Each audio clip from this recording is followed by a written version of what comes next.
Hello students, उम्मीद है आप सभी स्वस्थ होंगे और अच्छे से पढ़ाई कर रहे होंगे। आज की क्लास में हम बीटीसी प्रथम सेमेस्टर के गणित विषय के कुछ महत्वपूर्ण प्रश्नों को हल करने वाले हैं, जो कि परीक्षा में प्रत्येक वर्ष रिपीट होते रहते हैं और इनके आने की संभावनाएं भी बहुत अधिक होती हैं। तो आइए स्टार्ट करते हैं प्रश्न नंबर 1 से। प्रश्न नंबर 1 में दिया गया है a minus B minus 2a को सरल करने पर क्या प्राप्त होगा। सबसे पहले हम इसको सरल करते हैं। दिया गया है a माइनस, उसके बाद ब्रैकेट b माइनस 2a। सबसे पहले हमें ध्यान देना है कि इस ब्रैकेट को हम हटाएंगे। ब्रैकेट को हटाते समय ध्यान में रखेंगे, अगर ब्रैकेट के पहले माइनस चिन्ह है तो ब्रैकेट के अंदर सभी पदों का चिन्ह बदल जाएगा। तो हम लोग चिन्ह बदलेंगे। ए बी का चिन्ह यहाँ पर प्लस है तो इसको हम अब माइनस में लिखेंगे, माइनस बी। इस माइनस 2a को लिखेंगे प्लस 2a। अब हम जोड़ेंगे तो जोड़ते समय भी हम ध्यान में रखेंगे कि हमें सजातीय पदों को जोड़ना है। ऐसे पद जिनकी घात समान है उन्हें हम एक साथ जोड़ेंगे। तो हम a को a से जोड़ेंगे और b को b से। तो यहाँ पर a है प्लस में और 2a है प्लस में, तो प्लस और प्लस मिलके जुड़ जाएंगे तो 1a और 2a मिलके हो जाएगा 3a और बचेगा माइनस b। ये उतार लेंगे क्योंकि ये अकेला है। तो आंसर आया 3a माइनस b। इनमें से सही जवाब है विकल्प a, 3a माइनस b। इसी प्रकार क्वेश्चन नंबर 2 है 4 का 3% है। 4 का 3 कितने प्रतिशत है, हमें ये बताना है। तो हमें प्रतिशत निकालते समय ध्यान रखना होता है, हमें 3 का प्रतिशत निकालना है तो हम 3 लिखेंगे, और 3 का प्रतिशत 4 में से निकालना है तो उसे नीचे लिखेंगे, और प्रतिशत निकालने के लिए 100 से गुणा कर देते हैं। तो ये हो गया 3/4 गुणे 100। 4 से 100 को भाग करेंगे, 4 दूनी 8, 4 पंजे 20। 25 और 3 का गुणा कर लेंगे, 3 गुणे 25। तो ये आ जाएगा 25 तियां 75%। तो सही जवाब है विकल्प द 75%। 3 4 का 75% है। 13 की अनुवर्ती संख्या है। अनुवर्ती संख्या का मतलब होता है बाद में आने वाली संख्या। अनुवर्ती संख्या का तात्पर्य होता है ऐसी संख्या जो बाद में आए।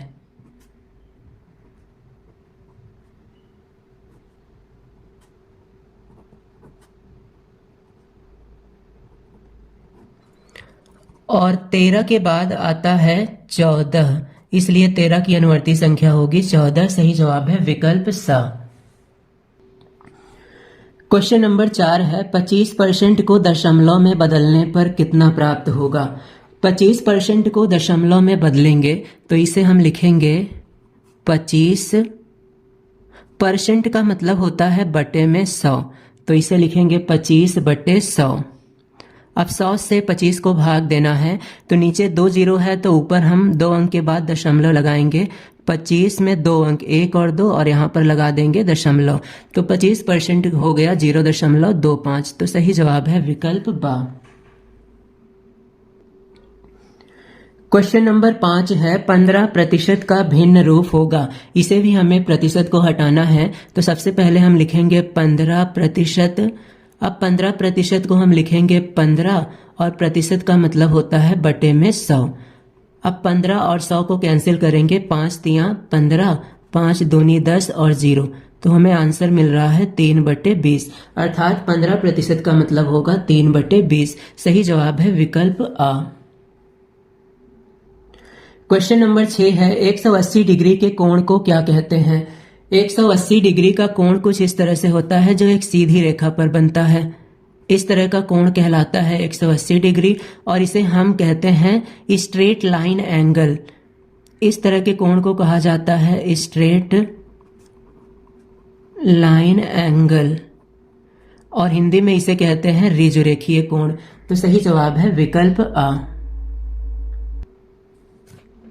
2 और 3 का लाशा होगा। 2 और 3 का लाशा निकालेंगे कुछ इस प्रकार से। 2 को 2 से भाग करेंगे, 2 एकम 2। 2 से 3 का भाग नहीं होगा तो 3 को उतार लेंगे। अब 3 से 3 को भाग करेंगे, 3 एकम 3। अब हम 2 और 3 का कर देंगे गुणा। 2 गुणे 3 हो जाएगा 6। तो 2 और 3 का एलसीएम हो गया 6। पिक्टोग्राफ प्रदर्शित करता है। पिक्टोग्राफ कुछ इस प्रकार का होता है, जिसमें कुछ इस प्रकार के स्तंभ बने होते हैं।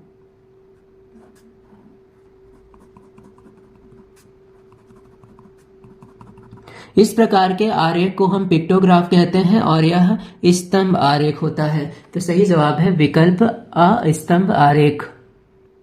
क्वेश्चन नंबर 9 है, निम्न में से भाज्य संख्या है 7, 13, 5, 6।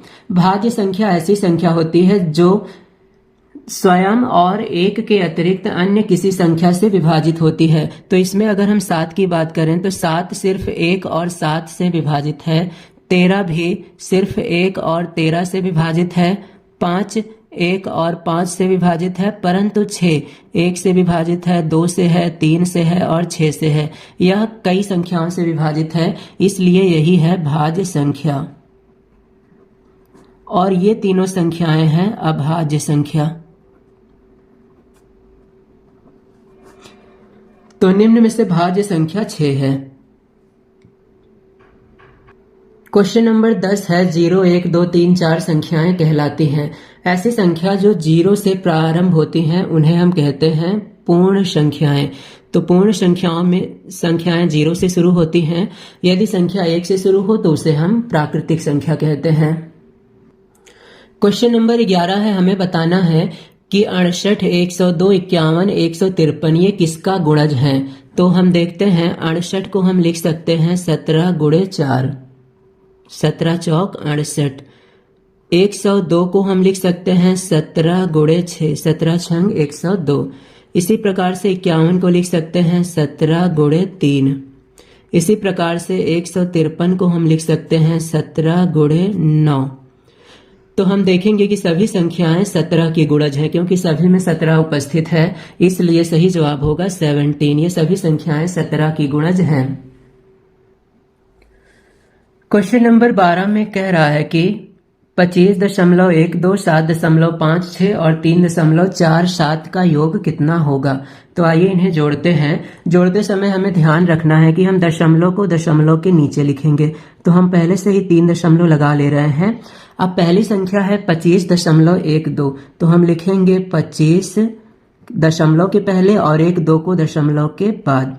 अगली संख्या है 7.56, तो 7 को दशमलव के पहले लिखेंगे और 5 को दशमलव के बाद।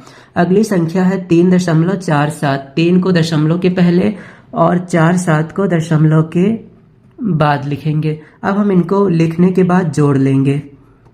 तो आइए जोड़ते हैं।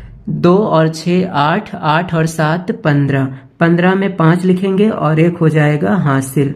अब 1 और 1 2, 2 5 7, 7 4 11, 1 फिर से हासिल 1 हो गया। 5 1 6, 6 7 13, 13 3 16, 6 हासिल 1, फिर से हासिल 1, 2 और 1 3, और दशमलव को दशमलव के नीचे लगा देंगे। तो आंसर आया 36.15। सही जवाब है विकल्प अ, 36.15। क्वेश्चन नंबर 13 है, 0.5 का 4% कितना होगा। तो हम इसे निकालेंगे। हमें निकालना है 0.5 का 4%। परसेंट के लिए हम बटे में 100 लगाएंगे, तो परसेंट को हटाएंगे और लिखेंगे बटे में 100। अब हम गुणा कर लेंगे। 4 पंजे 20 और 1 अंक पे दशमलव लगाएंगे और बटे में लिखेंगे 100।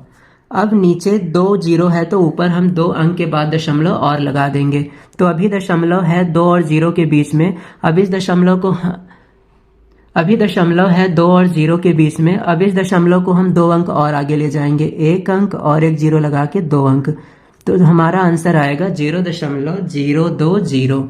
तो सही जवाब है 0.02। इसमें 0 नहीं लगा है, इससे कोई प्रॉब्लम नहीं है। दशमलव के अंत में 0 लिखें या ना लिखें उसका कोई मतलब नहीं होता है। तो सही जवाब है विकल्प ब। क्वेश्चन नंबर 14 में हमें 2 समुच्चय दिया गया है, ए और बी। हमें उनका यूनियन निकालना है। हमें निकालना है कि ए यूनियन बी का मान कितना होगा। तो यूनियन का मतलब होता है जोड़। जब हम समुच्चय ए और समुच्चय बी दोनों के अवयवों को एक साथ लिख देंगे तो ये यूनियन कहलाएगा। तो समुच्चय ए में है 4 5 6 और बी में है 2 3। हम दोनों को मिला के एक साथ लिखेंगे 2 3 4 5 6। यही हो जाएगा यूनियन। तो यूनियन होगा 2 3 4 5 6, इसलिए सही जवाब है विकल्प आ। क्वेश्चन नंबर 15 है 432 गुणे 7 का मान कितना होगा। तो हमें गुणा करना है, तो गुणा करते हैं 432 गुणे 7। 7 दूनी 14, 4 हासिल 1, 7 त्रिक 21, 21 1 22, 2 हासिल 2, 7 चौक 28 और 2 30। तो इनका गुणा आया है 3024। सही जवाब है विकल्प बा। क्वेश्चन नंबर 16 है 73 78 में 3 का जातीय मान क्या होगा। किसी भी संख्या का जातीय मान वही अंक होता है जो जिसका पूछा जाता है। जैसे 73 78, 73 और 78। 73 78 में 8 का जातीय मान 8 ही होगा, 7 का जातीय मान 7 होगा, 3 का जातीय मान 3 होगा और 7 का जातीय मान 7 होगा। जातीय मान कभी नहीं बदलता है, तो हम ध्यान में रखेंगे जातीय मान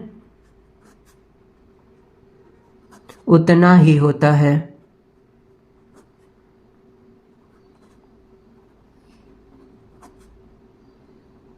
परंतु स्थानीय मान बदलता है। यदि हमें स्थानीय मान निकालना होता तब हम देखते हैं क्या करते। 73 78, 78 8 इकाई के अंक पे है तो इसका स्थानीय मान 8 होगा, परंतु 7 दहाई के स्थान पर है तो स्थानीय मान 70 होगा। 3 सैकड़े के स्थान पर है तो इसका स्थानीय मान 300 होगा और 7 हजार के स्थान पर है तो इसका स्थानीय मान 7000 होगा। ये है स्थानीय मान, परंतु हमसे जातीय मान पूछा गया है, इसलिए 78 73 में 3 का जातीय मान 3 ही रहेगा। सही जवाब है विकल्प ब। क्वेश्चन नंबर 17 में हमें भाग बताना है। 1275 भागे 25 कितना होगा। 1275 भागे 25 का मान हमें बताना है। तो हम 25 से भाग करेंगे 1275 को।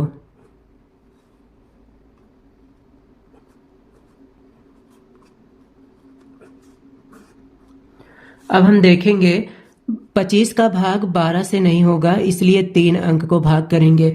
तो 3 अंक से भाग हो जाएगा 25 पंजे 125। अब 7 में से 5 घटेगा 2, 2 में से 2 घटेगा 0, 1 में से 1 घटेगा 0। अब हम इस 5 को उतारेंगे नीचे। अब 25 का 25 से भाग एक बार में होगा, 25 एकम 25 और शेष हो जाएगा 0। तो इसमें सही आंसर आया है 51। 1275 और 25 का भाग करेंगे तो 51 प्राप्त होगा। क्वेश्चन नंबर 18 है 3 समान भुजाओं वाले त्रिभुज को क्या कहा जाता है। ऐसा त्रिभुज जिसकी तीनों भुजाएं बराबर हों।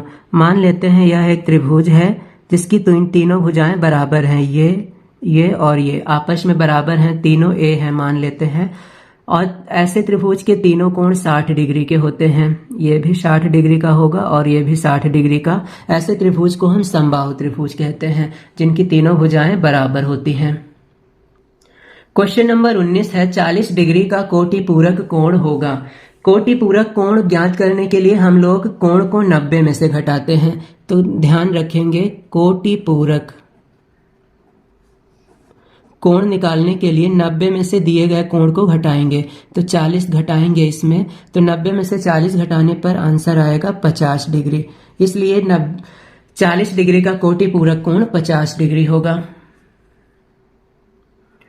क्वेश्चन नंबर 20 है किसी कक्षा में 30 बच्चे हैं जिनमें से 80% बच्चे उत्तीर्ण होते हैं। तो उत्तीर्ण बच्चों की संख्या कितनी होगी।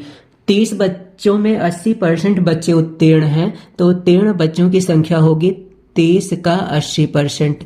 30 का हम 80% निकाल लेंगे, यही होगा उत्तीर्ण बच्चों की संख्या। अब 30 का 80% हो जाएगा 30 गुणे 80 बटे में परसेंट का मतलब बटे में 100। 1 0 से 1 0 कटा, 1 0 से 1 0। अब बचा 3 गुणे 8। 3 और 8 का गुणा करेंगे तो आएगा 24। 30 बच्चों में से 24 बच्चे उत्तीर्ण हुए हैं, इसलिए सही जवाब है विकल्प आ।